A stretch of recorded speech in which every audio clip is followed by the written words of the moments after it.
Magandang araw. Topic natin, myoma. Lahat halos ng babae may myoma at bisita natin. Napakagaling, Dr. Sharon Mendoza. Andito tayo sa clinic niya, sa Doc Sharon Women's Ultrasound Clinic. So, pag po kayo ay may myoma, paano ba nalalaman, Dr. Sharon, kung may myoma ang isang babae? Actually, Doc Liza, siguro, good afternoon po muna sa lahat ng nakikinig sa atin, nanonood. No? So, yung myoma kasi very common sa mga kababaihan. So, ang statistics niyan, 8 sa 10 babae ay meron. So, kung bawa, 20 tayo dito, definitely 16 dyan merong myoma. Ngayon, merong maliliit lang, merong lumalaki, merong madami, merong nagmumultiply, merong for 10 years, ganun na yung size niya. So, wala siyang direct na parang dahilan kung bakit ka magkakaroon. Sinasabi nilang genetic, maaring namanan natin sa mother natin o kaya sa mga lola. Pero, kung may kagandahan man, bihira o halos hindi siya nagiging cancerous. So, nagiging problema lang po ang myoma kung masyado na siyang malaki, depende sa location sa matres at kung medyo may hirap ng pagbubuntis ang isang babae. Okay. O, like itong drawing mo, meron siyang myoma, nandun sa muscle, ano? So, ito ba nagkukos ng malakas na pagdurugo? Sintomas ba to? So, depende po kasi yung muscle na tinatawag natin is the myometrium, tapos yung sa loob is the endometrium, at yung labas po ay serosa. Sila po yung 3 layer ng matres. Kung ang myoma nandun lang sa muscle, pwedeng walang maramdaman ang isang babae. So, most of the time, nagpa-ultrasound lang siya dahil sa ibang dahilan, halimbawa buntis, tas nakikitang may myoma siya.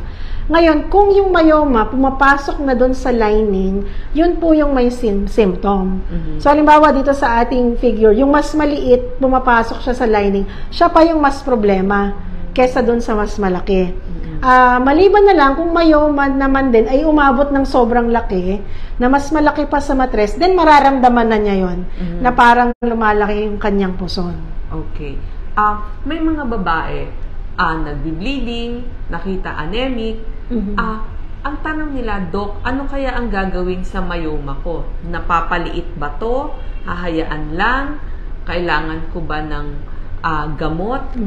So, una, kasi minsan, pag narinig natin o nasabi sa atin na may myoma, lahat na lang ng naramdaman natin, doon natin binase dun sa myoma na nakita. So, first, we have to find out kung saan nanggagaling yung bleeding. Baka naman meron lang siyang hormonal imbalance, baka meron siyang polycystic ovaries. Ngayon, kung talagang na-diagnose na yung bleeding niya ay nanggagaling sa myoma, then we might need to take medications. Depende ngayon yung management sa edad ng pasyente. At saka depende sa size ng myoma. Surgery is one option, lalo na kung tapos na siya sa family history, no, ilan na, 5, 6 ng anak. Pero kung bata pa yung pasyente, pwedeng myoma lang yung alisin and then she might still try to get pregnant. Meron din pong mga medications na pwede tayong gamitin for myoma na hindi inooperahan. In the past po may tablet pero natanggal na po siya sa Pilipinas. So ang meron lang po sa atin ngayon yung GnRH, which is an injection that we give every month para po mapaliit yung myoma. Meron na rin pong mga procedures na nagagawa sa malalaking hospital, yung tinatawag po nating HIFU at saka yung endometrial ablation. So, pinapatay po yung mga source na nagpapalaki sa myoma and then eventually, pwede siyang lumiit. Yun lang po, yung mga procedure na yun, since bago siya sa ating bansa, medyo may kamahalan. Okay. Halimbawa naman, yung isang babae, nasabihang may myoma, pero problem din pala niya, hindi siya nagkakaanak. So, nasisisi din si myoma. Ano yung mga desisyon na pwedeng gawin? Depende ba yun sa age? Tatanggalin? Ano bang priority? Pwede ba siyang magbuntis? Or paano siya magbubuntis kung hindi siya nagkakanak may myoma siya? Yes, tama yan, Doc Liza. Tapos minsan, kung magbuntis, medyo prone din sa miscarriage. Kasi kung malapit masyado yung myoma dun sa lining. So, there are times that we have to give the injection first, yung sinasabi natin kanina, yung GnRH, para mapaliit yung myoma, magkaroon ng espasyo or space para makadaan yung similya at pag nabuntis siya, may space din para mag-develop yung baby. Sa mga cases na hindi kaya ng medication, then we might need to do surgery to take out the myoma either from above or yung tinatawag na hysteroscopy from below. So, kinakayod po yung bukol, yung myoma, para magkaroon ng chance o higher chance na magbuntis siya.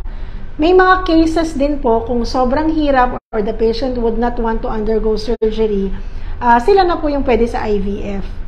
So, kukolect ng egg, kukolect ng similya, then ibabalik sa kanya yung na-form na embryo. Oh, so kahit may myoma, kung IVF naman ang balak nilang mag-asawa, posible pa rin. Siya. Huwag matatakot. Posible siya. Oo, may cases po akong alam na ganyan. Meron namang mga cases, Dr. Sharon, halimbawa, late 40s na siya or 50s, yun nga, na-ultrasound, nasabihan, may myoma, kasi takot tayo, any bukol, naku, isip nila, baka masama to. So, ang choice ba nila, ipapatanggal, o minsan naman sabihin, since menopausal ka na, i-stay na lang natin. Paano sila medyo makaka-decide? Ano yung pipiliin nilang desisyon? Ang unang-una talaga po, yung childbearing na plano. So, kasi kung 40 siya, tapos wala pa siyang anak, definitely surgery is not an option. So, itatry pa rin munang paliitin at magbuntis siya. Although, pag ganong edad, kailangan na rin hanapin yung ibang dahilan kung ba't di siya nag-aanak. Ngayon, pwede rin po siyang i-extend na lang yung pag hindi niya pagkakaroon ng menstruation, kung malapit na siyang mag-menopause. Let's say, dumating 48 years old, may myoma, tolerable naman po yung bleeding pattern. So, sometimes we give that injectable, yung DMPA, yung pang-family planning, ang target lang po doon para hindi siya mag-menstruate hanggang menopause na niya. And then, there will be a blood test pag nag-reach siya ng mga 50, at kung talagang menopausal na siya, then pwede na nating itigil yung injection na hindi siya naoperahan. Sa mga kaso naman na panay-panay ang sali ng dugo kasi malakas ng mag-bleeding, tapos kaya lang bata, kaya lang ayaw patanggalin ng kanilang mga matres, ano naman po yung maipapayo nyo sa kanila? So first and foremost, kailangan munang i-correct talaga yung anemia. Okay, so hindi rin po lahat ay kailangan ng blood transfusion. Meron na po tayong mga blood ways para mapataas yung hemoglobin natin na pinadadaan lang sa swero. So, depende rin po, again, Doc Lisa, kung nasan yung myoma niya. So, kung nandun mismo sa lining, so that patient might... Then, sa mga na-diagnose pong may myoma, wag po tayong matatakot. Very common din po siya. But then, napaka-importante po na patingnan at madiscuss sa inyong OB-gynecologist para malaman natin kung meron po ba tayong kailangan gawin para hindi po tayo pupunta na anemic na tayo o namumroblema na tayo. And we have to go back dun sa time na pinababalik for monitoring. Okay. Thank you so much, Dr. Sharon Mendoza. Isa pong magaling na OB-GYN. So, lahat ng problema ng kababaihan, pupunta po tayo sa ating mga OB-GYN para hindi natin iniisip-isip, tapos may lunas dun sa ating mga nararamdaman.